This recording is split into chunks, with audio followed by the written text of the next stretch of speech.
Welcome to Mechanic. In this video I'm going to show you how to turn on and off the rear wiper, but on some of the Chevys they have a setting where if you have on the front wipers, every time you put the transmission in reverse, you'll notice the rear wiper automatically turns on as well.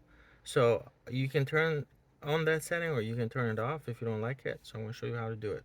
Here we're working on a 2023 Chevy Bolt, but the procedure is very similar for other Chevys as well. So press home, go to settings, and then go to vehicle, go to comfort and convenience, and then auto wiper in reverse gear, you can select this.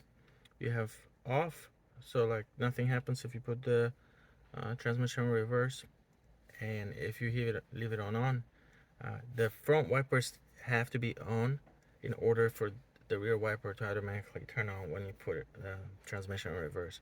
But that's it. This is a setting you might love, or if I hate it. So if you hate it, just turn it off. All right. Thanks for watching Mechanic, where you can be the mechanic.